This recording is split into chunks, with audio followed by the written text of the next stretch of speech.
May Jesus be praised and onward with Mary. Good and tiring day to you all, dear children, in the sacred hearts of Jesus and of Mary, and in the most chaste heart of Saint Joseph. Welcome back to our morning segment, Break Time Points. Saints and Coffee. Welcome back to our morning column, Holy and Coffee. Today is Wednesday, the 26th of February. We are in the week of Sexagesima. These are the 3 weeks that prepare us in a way. Note to Resima that it will start, as we know, on Wednesday the 5th of March. The texts of the Word of the Lord in these 3 Sundays are already very intense. And this evening, I remind you that on Wednesday, there's the biblical catechesis held by Proselitino.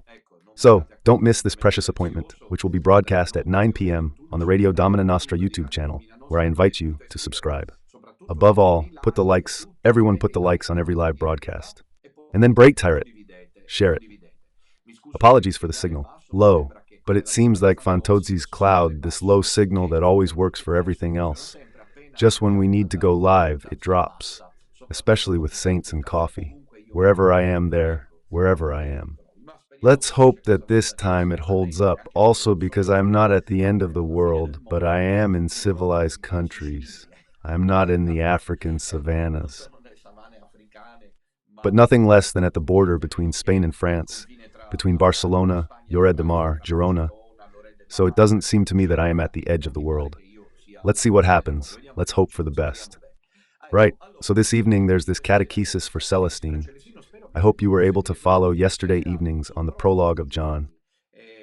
We completed our 7th episode, and indeed this marked a significant milestone, one in which we thoroughly addressed every vital detail, our topics with evident theological commitment, examining specifically verses 12 to 13, focusing on those aspects that are less traditionally associated with the perpetual virginity of Mary. We've made a rather interesting digression. Anyway, you can find the catechesis available on the Radio Domina Nostra playlist. This is the post, and you can go and listen to it if you weren't able to do so last night. They are always available. The catechesis. I'm returning to Italy, as you know, where important appointments await us, which I will quickly recall. Tuesday, the 4th of March, is the feast of the Holy Vote of Jesus. Today is the 4th day of the novena. I hope you're doing it, the face. Holy Face of Jesus of Manopello, which I encourage everyone to keep at home and also on the home page of their computer or on their mobile phone screen. Keep the Holy Face of Jesus before you. I have often confided that at my house, when I am finally in my bedroom opposite where the wardrobe is, I have put up a nice poster of the Holy Face of Manopello with adhesive. So I look at him and he looks at me, Jesus looks at me. Keep it at home because it is a garrison against the Antichrist, the Holy Face of Manopello. And then Tuesday, the 4th of March, Feast of the Holy Vow. It is precisely the day of the Feast of the Holy Vow. We will meet in Turin for this slice so important. At 16:30 hours approximately, always at the Fortino Hotel, where we have been the other times. Wednesday, the 5th of March, we are in Verona. I confirm now that we will be in Verona in Veneto for Ash Wednesday. The Holy Lent of the Lord begins. We must make a request that I am sure you will all understand. If you understand this poor bloke who's talking to you, you'll say, poor thing. He's right. I have 2 rooms available, one of about 300 or 400 seats, but they don't reach that 300, and one of 600, 700. So one is the other, which is double. Now, how am I supposed to know how many people are going to come, seeing as the weekday is Ash Wednesday, break time 1 film. So it's an important day, but it's still a working day. If I take that small one, it costs less, but there's the risk, like last time, that people will be outside. If I take the big one, it costs 3 times, 4 times as much, but there's the risk that then the seats will remain empty. Only for Wednesdays, only and solely for Wednesday the 5th of March. Please understand me, dear sons of the Veneto, who are, thank God, the ones who create this problem in the good sense of the word, because you respond in large numbers. I would politely ask you, if you would be so kind as to call the regional contact for Veneto to communicate your participation. Only this time because I need to figure out which room to take. If we're about 300, I'll take that, and we'll save. Consider Bergoglio, the diabolical false church. These are things to which it seems we are getting used, but it is something absolutely paranormal. I mean, we're in the order of total Satanism. I mean, to celebrate the true Mass, which is the one in which we don't mention the impostor. We need to pay money. So please let me know exactly soon your participation. Sorry, but there is no alternative. I need to know how many of us there are to avoid creating a problem, a nice problem, but one to solve.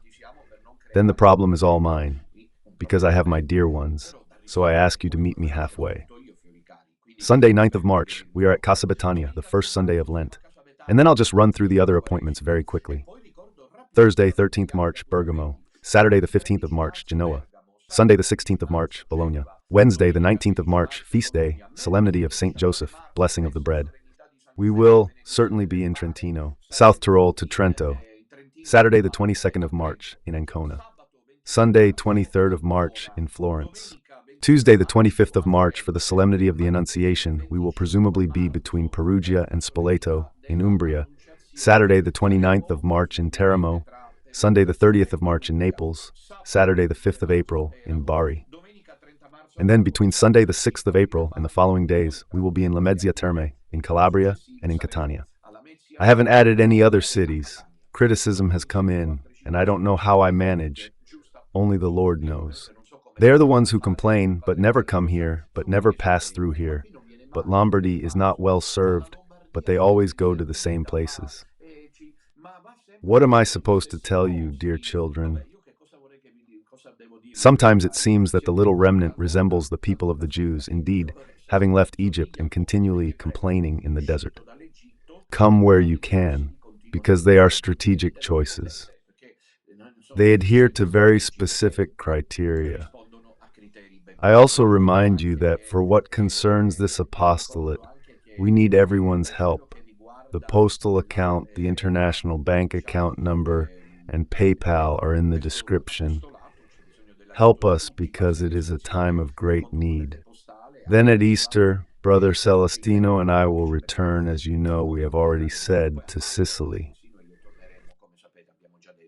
Right, well, I think that's enough for these distinctive announcements while we move on to today's episode, which has an interesting title that I can't find in front of me.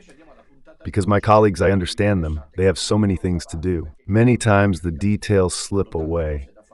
There he is, Bergoglio passes by, the bond has held, by the way, with Maria. I've been thinking about it since yesterday, especially this morning. Where are we with the show? With variety between life and death, between the sacred and the profane, between God and anti-God, between Mary and peace, is Bergoglio's style in life. And seemingly, even now that he is facing, it seems, because the entire world must be kept in suspense. Because strangely, this man, whom everyone calls the Pope, and who is not the Pope, who came at us with a fury that can only come from Satan, as I will now demonstrate, and we held on, because Mary is with us. This man, dear children, coincidentally falls ill when Trump wins. And that's how it is, acute Trumpitis. He's got bilateral Trumpitis. Bergoglio's got bilateral Trumpitis. As long as things were going a certain way, well, you see, he was holding up. Then suddenly he became ill with bilateral pneumonia. But he's in hospital, while they are about to say, let's hope against all hope. And in Rome we are witnessing the spectacle that we had, but without the same outcome, because that one was a saint, this one is a devil. The cardinals pray, they stand there, St. Peter's Square. But in the meantime, the Pope has signed the canonization declarations. He has met the Secretary of State. So you tell me if what we're experiencing is not a con from what they call the Vatican State. The Vatican State is, mind you, I'm talking about the Holy See as a spiritual reality. They can keep the political one. I have no problem recognizing it. I'm talking about the Holy See. Does it seem reasonable to you that the Cardinal Secretary of State, Parolin, goes to the Holy Father, as they call him, at the Gemelli Hospital to negotiate, to talk about what the Holy See is? It concerns documents, activities, etc. And then he finds himself in St. Peter's Square praying the rosary for the Pope. It seems to me that all of this is, in my opinion, not because I deny that Bergoglio may find himself in extreme health conditions. I'm not denying that because I don't know. I'm just saying that how to put it, the handling, once again, of this whole affair is typical of these horrible 12 years of pseudo-government on the part of Jorge Maria Bergoglio, right? And while all this situation is going on, so the days pass and it's not very clear how someone is working, then the spy stories arrive. I mean, I've read things that truly, you humans, as that one used to say, what's the spy story, for example? What would it be? That he isn't, that he's dead. I've read something else too, because there are those who say he's dead. I don't row these things. I don't chase after them because I've no time to waste. I'd like to become a saint. My time is short. Like what I think is everyone's. Yesterday we were talking about the death of this dear young man. The Lord can call us at any moment. There's never any time to waste. But I read that Bergoglio was expected to travel to Argentina, and therefore he remained a priest, preparing people for these. I don't believe it, but it's to tell you what, unfortunately, why didn't we read about these things in the time of John Paul II? Because unfortunately, if we talk like this, it's because evidently there's a collective perception of deceit, of trickery. I have read, not from anti-Bergoglian sources, but from journalists, commentators, and essayists, that Bergoglio would have already gone to Argentina, somewhere hidden, and that soon they will say they are preparing people so that people know he has died. And since the coffin, then the body of the Pope will not be seen, because Bergoglio has established that the Pope should no longer be seen. But who knows? I tell you what I think. Is Bergoglio ill? Is Bergoglio dying? Will Bergoglio take you back? But has Bergoglio died? But has Bergoglio fled to Argentina? Is Bergoglio breathing or signing documents? But is Bergoglio leaving the Policlinico and taking back the reins of government? Or is the tomb already prepared? As you can see, the presence of the devil, the chaos, the deception, the manipulation, the lack of clarity is also in the theme of illness and death. This is unfortunately for them, not for us, because for us, there's never a thing. It's something that confirms our path, and that's the fact of the matter. So today's headline is Passes. Bergoglio, the alliance has held in brackets with Maria. So there is this association made up of 6 priests. I refer with all due respect to Don Pavel and Father Johannes, particularly to the 4 Italian priests, because as we have also been told around, with friendships with various non-Italian priests, Italy is always different. Let's do the maths. Let's start with Don Minutella. In these 12 years, Don Minutella has earned himself a Guinness, thanks to Bergoglio, that no other priest in the 2,000-year history of the Church, not even Luther, has achieved. I have surpassed Luther, thanks to the so-called merciful one. I have made up for it in these years with 2 excommunications in the same administrative act, so much so that some serious canonists, however, always keeping it quiet, have said that it is absolutely an act of furious aggression. Exhibiting an administrative act to a cleric with 2 excommunications, one is enough for us. It's like a death sentence. It has never even happened with Hitler, with Italy, and with other regimes, that someone was sentenced to death twice. Once is enough for us. Holy peace, shoot him. Hang him, behead him, set him on fire, but just once. Instead, the merciful Pope Francis, since I was the first and sensed that Mary was there, astonished, down, hard, because this is a supernatural battle, and the fools do not notice it. Worse for them, worse for them. Let them manage. But whoever says the rosary and is on the right side understands how things are. So, 2 excommunications, 2, not 1. In the period when incidentally Bergoglio was removing it from Luther, he tried it out there on the desk. He gave it to Luther. After the 2 excommunications, the reduction to the lay state. The worst administrative sanction against a cleric, that is, to strip him of his habit, as they shouted in the television lounges. All these mainstream yes-men of Bergoglio, placed there to persecute at the behest of Bergoglio, Don Minutella. Destroy him, he shouted multiple times. And do you remember the true stories, the Italian stories going around? On Channel 5, on Network 4, on Italy 1, the hyenas, the journalists outside my house, the woman who in the middle of summer, while I was alone at home in my underwear, with 40 degrees, he knocks on my door, help me, Father, help me. They're persecuting me. Open the door for me, Father. Do you know about these things? Who armed them, these things? Who wanted them? Who was the leader? Who was the boss? Who wanted all this? And then the persecution of the little nuns. The journalist behind, thank goodness I that time didn't open the door. Imagine what would have happened, that she would have possibly made up that I had raped her. Do you understand? Thank goodness I didn't open the door that time.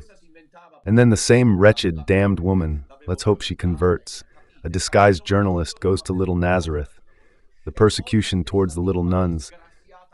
One of them is made to fall to the ground because she feels unwell. The ambulance comes, and we're still being prosecuted for that. We're being prosecuted. The journalists, however, can do what they want because the boss is in charge. Destroy this work. 2 excommunications, the reduction to the lay state, media persecution, ghettoization, and then the celebration in the cathedral with Bishop Chierichietto of Bergoglio Lorefis. Hundreds and hundreds of faithful. A fellow brother who tells me there had never been so many people. Ever since Palermo Cathedral has existed, they've been against you. They've prayed against you, dear Father Alessandro. And then the newspaper headlines, the priest guru who kidnaps the nuns, who makes money, who travels around the world enjoying life. And then again, I remind you of everything that naturally you know in these horrible times for them. Horrible for them, because I, by the grace of God, have remained standing. And I went on, perhaps with their same astonishment. Let's go to Don Enrico Bernasconi. Don Enrico Bernasconi, a priest after God's own heart, serious, elegant, distinguished in his style, who never raises his voice, compacted, priestly composed, and what has Don Enrico suffered? For having had the courage, as a second priest, to shout the truth that Bergoglio isn't the Pope. The bishop immediately removed him from the parish, as the parish priest says, and then he also communicated it to him. And all this while the damned pedophiles Bergoglio protected them. What are they praying for? For a devil? You don't pray for devils. Pay attention to those who pray for Bergoglio. This prayer will come back to haunt you. You have no idea who that man is. While Father Enrico was being excommunicated, Father Rupnik was doing whatever the heck he wanted. And Cardinal Macchieri, if it hadn't been for Vigano, would have remained unpunished. Don Enrico is excommunicated, and after he's excommunicated, they send journalists after him too. They persecute him too. They ghettoize him too. They try to destroy him too. We attack each other, and together we manage to move forward. Last year, Father Enrico was reduced to the lay state. He too, Bergoglio, the Pope of Mercy, the Pope of todos, for whom there are now people. But where are these people? Beau here in Spain, in France. People don't even know that Bergoglio exists, perhaps. And the Pope of Mercy of everyone, even tears the robe from Don Enrico away with the waltz. It is demonic of those who shout the truth without fear.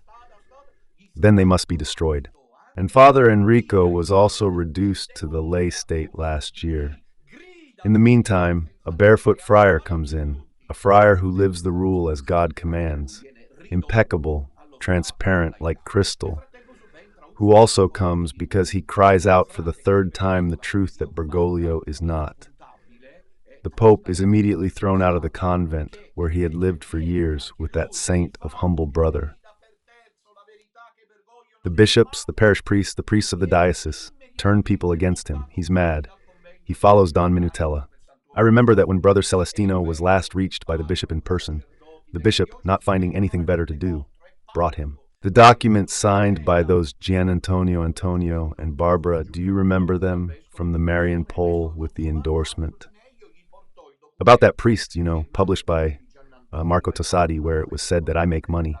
That's who you follow, because I understood that. They have no other arguments. They have no other arguments, so thrown out of the convent, suspended to divinity, and yesterday, to keep the coast always in vogue, the Bishop of Cefalù makes a declaration which prevents Brother Celestino, because he lives the gospel, from entering the diocese and preaching. And then let's not talk about dear Father Ramon Guidetti, a priest according to the heart of God, capable, I would say witty, like every good Tuscan, who understood how things were, and nothing. He allowed himself on the 31st of December 2023 to shout from the pulpit the truth that they shame in the Pope, and that is the Masonic Satanist aggregation. Away again with the cleaver of mercy, of the dying man. Pope Francis, who sees Jesus in the Madonna, immediately then excommunicates. Reduction to the lay state. Even for him, they did not waste much time, and removal from the parish. And yet, we do not forget little Nazareth, nor can we ever forget Trebisonda, as we recall the meticulous investigations by the finance guards and the tanks that steadily arrived to demolish in a manner reminiscent of perfect Soviet style, all aimed at paving the center, except for the Madonna, for it is a battle between Satan and Mary. On one side, Bergoglio with his false church. If you don't understand, sort yourselves out. And on the other side, Holy Virgin. It is a battle. Here is Don Minutella's military style that everyone criticizes. Why does he do this? I'm leaving because he shouts. I don't know, with the sort of people there are around, honestly, look. John the Baptist didn't shout. Gertrude didn't shout either. The prophets didn't shout. I don't know. I can't understand what kind of people are around today. So little Nazareth is destroyed, Trebisonda is blocked, even at Casa Betania. Now he's trying. It was a continuous, furious, and increasingly diabolical break time, almost relentless persecution by Bergoglio. It's him, indeed it's him, the very one who has earnestly tried in every possible way to block, to hold back. This courageous, heroic, and truly apostolic Urlo, who is not the Pope. You can't say that to him.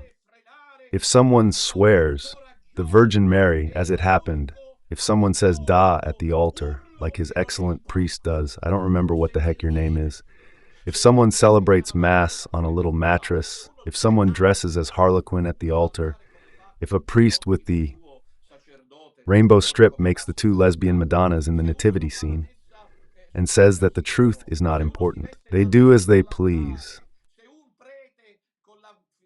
But if someone dares to say, Bergoglio, you're not the Pope, it's Confratelli the Mercy. And Mercy falls silent. So, right now, we don't know if Bergoglio is alive or dead, rises again, or is buried. We don't know why this is interesting. People don't notice the short circuit in communication, if nothing else, in Vatican communication. But is he well or is he unwell? Is he recovering or is he dying? But are they telling us or are they not telling us? It mustn't be known. One day the chaplain of the Gemelli is about to die, quoting none other than Abraham. They've all gone mad. Look, and they're all out. Out of sync, completely. And that's how it is, they deserve it, especially the priests. They have what the Lord has blinded them with. We pray because it is a hope against all hope. In the meantime, he signs the documents to canonize a couple of saints. No idea. He reads the newspaper, has breakfast. The Pope slept serenely, he rested well, he had breakfast, he read the newspapers. And that one says, he is dying. I don't know, really, look, it's not a comedy. How is Jorge Maria Bergoglio? Can anyone say exactly? You can't understand it. That's never even happened either. And hold humanity with bated breath. Suspended? In my opinion, they can't manage to find the virus that struck him, the bilateral Trump height. Got it? Ever since Trump in the Italian style, he says a lot. Trump, but Trump, you've got Trump. Beh. Bergoglio doesn't stop destroying, got it? Bollocks, sorry, but every now and then, indeed, good. So, in all this, the total thing goes on with courage. wearing the robe with the cross, because this cannot be prevented. When I celebrate live, it is noted that the priest who celebrates is reduced to the lay state, so it is made known. There is no deceit, no fraud, no trickery, because there are people from the small community. I remain that instead it has these canonical sanctions, full, rich with mercy, of the unrivaled, holy, Pope Francis, Lord God on earth, the Antichrist in advance. People must not be deceived, and those who want the Mass should be able to follow it. Meanwhile, the priests are going around. In the past few days, Father Enrico has been to Sardinia and gave an interview to the Emo channel. As Father Ramon had already done, he hadn't had a chance, if I remember correctly, to comment on some passages in a context I don't remember well. But in the meantime, let's watch this interview with Father Enrico. Let's start from minute 10 if that's possible. It's a long interview. Let's listen to some passages, then every so often I'll jump in to try and comment. We can't follow everything right now, in fact. I'm sorry, I meant not the 10th minute, I made a mistake.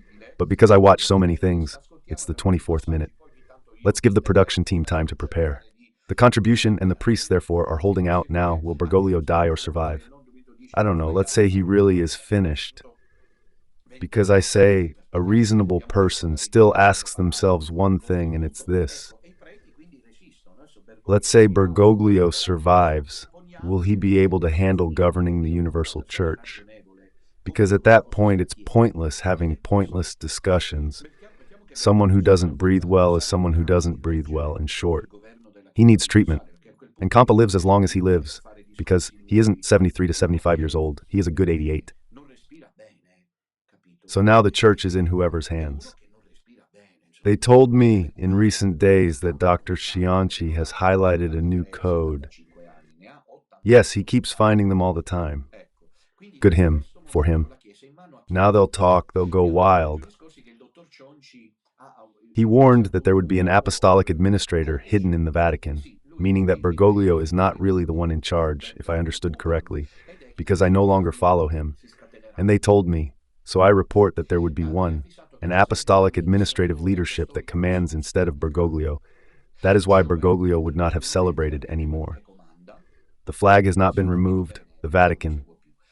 While the Pope is not there, he is unwell. All those things. Personally, I think in another way, I think that at this moment in time there is total anarchy. The Eternal Father allows it, because he wants people to know that the Catholic truth lies in the second of the prophecies that the popes, two popes at least, have confirmed. Paul VI, Benedict XVI. Roman Catholicism continues to endure as it survives solely in the small remnant. Anyone who doesn't accept will also be, we're not forcing anyone, heavens forbid. See if the contribution is ready by minute 20. I'll naturally refer you to your own deeper investigation of the interview. But let's listen to a few passages from Father Enrico.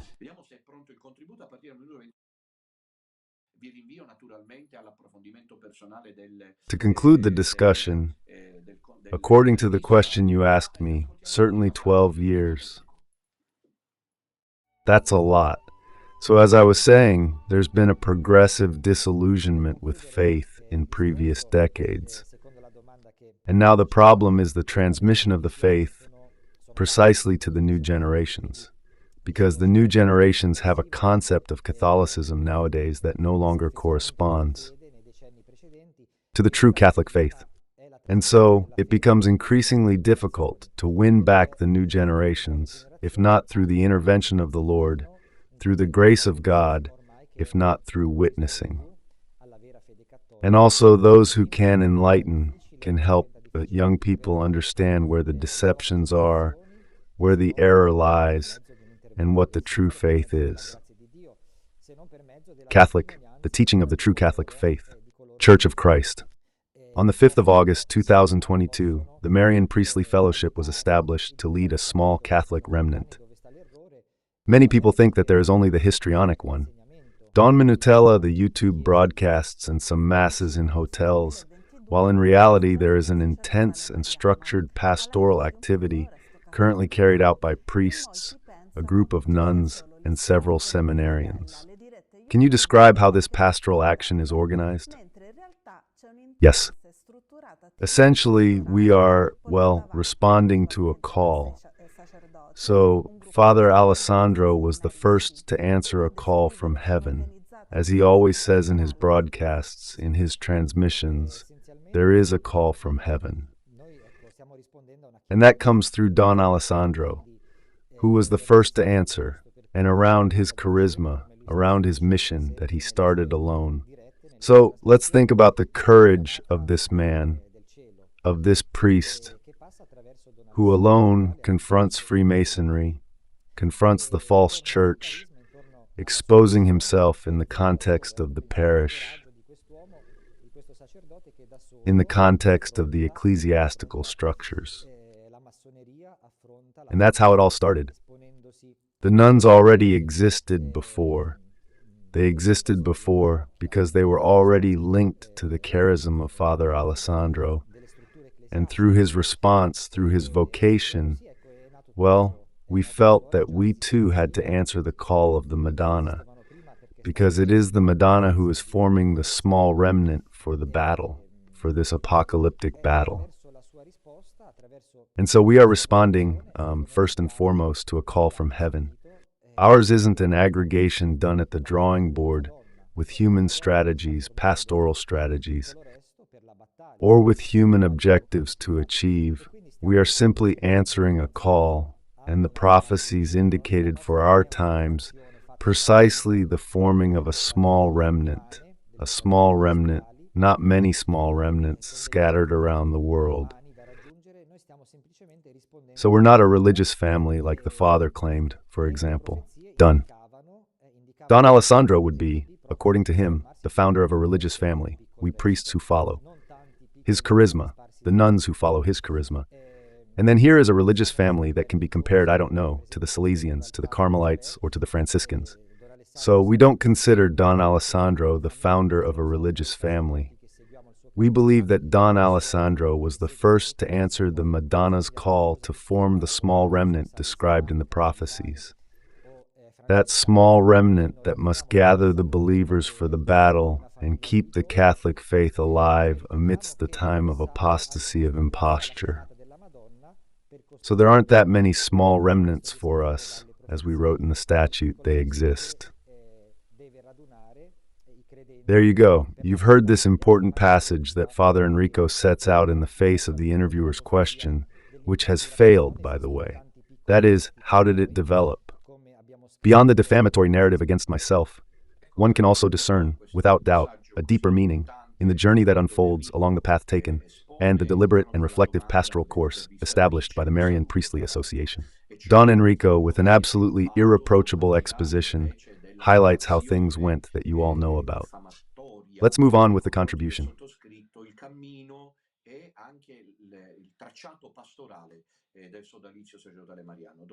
They are different realities, certainly scattered here and there, but they are mostly self-referential. They are closed groups, and we also wrote in the statute that we composed that these realities are welcome, provided they don't come at us. Because if they come at us, it creates a short circuit. The truth cannot be on both sides. The truth is one. So, this is what truly makes the difference in our awareness. Indeed, there's this intriguing claim, a claim often seen in inverted commas, one that has captivated many, and yet it is based on a genuine calling, a calling from heaven, a message clearly depicted in the prophecies. I repeat, we certainly did not make it up. And what is the task of the little remnant? The task is to unite the brothers in faith, to confirm them in faith. What the Pope, the bishops should be doing, we are doing. We are, in a way, making up for what the Pope and the bishops should be doing. Therefore, Father Alessandro, with the College of United Priests, we are making up for what the bishops should be doing for him. That is, announcing the truth, preaching the integral gospel. And confirm the brothers in the faith, confirm the faithful in the Catholic faith. So this is our mission. And how will we win? We will win with the crown of the rosary in hand. So we won't make pastoral strategies. We won't make war strategies, but the war is fought. The Virgin Mary against Saint against the infernal enemy. On that subject, I'm always reminded, indeed, of that emblematic episode of Gideon in the book of Judges in the Old Testament. Gideon had an army of 30,000 men. The Lord gradually reduces him to 300 men. And he says to Gideon, "Everyone must know that it wasn't you who won with your strength, with your ability, but winning was the Lord's doing." So Gideon puts this army to the test, and by putting it to the test, he reduces it to 300 men. So Gideon, with 300 men, wins against an army much bigger, much more imposing. But how does he win? It's really lovely to read this passage, because Gideon does nothing. He doesn't do any military action. Gideon just does what he's told. The Lord goes around the enemy encampment, making a big racket with the torches, with the, we can say, the weapons. Making such a racket, so much racket, that the enemy encampment suddenly wakes up in the night and gets scared. So that encampment, which was far more numerous, far stronger than Gideon's army, gets scared, and they start to run away. They all run away and kill each other. And so that military force dissolves, and Gideon brings back the victory. The same thing will happen for us. We don't have to do anything other than walk around the camp of the false church, around the camp of our enemies with the crown of the rosary in hand, with the crucifix, with the weapons of faith, and the enemies themselves will disintegrate among themselves. They themselves will fight each other. But we already see it. In the false church, they are all against all. There are factions. Counter-factions, just as the prophecy of Akita foresaw, bishops against bishops, cardinals against cardinals, priests against priests, faithful against faithful. There you go. There's no principle of unity, which precisely is the Pope. All over the world, and particularly in Europe, there is a real crisis of vocations. In the small remnant, however, he was also hinting at it. There are those who even study to become priests, whilst waiting for the big question to be resolved. Or that at the very least a Catholic bishop consecrates these seminarians despite everything. What is it that drives these boys to embark on a path that seems to be only uphill? It is the hope against hope of St. Paul, which guides the future priesthood of the fellowship. Certainly, the seminarians for us are an important sign of God's grace in our midst. A sign that the Lord is calling young or not so young men to the priesthood. And these young people are also, as I said before, answering a call. The call not to compromise with a false church, not to do calculations with a false church. We even have a deacon among us who is preparing for the priesthood. He had the courage not to compromise. He could have, for example, said, "I'll get myself ordained first as a priest, then I'll come out into the open." Instead, he said, "No, enough. I can't go on any longer in falsehood and lies, in apostasy." So here we have these young seminarians of ours. Some are really young, others are more grown up. They are moved by a desire for authenticity, for truth.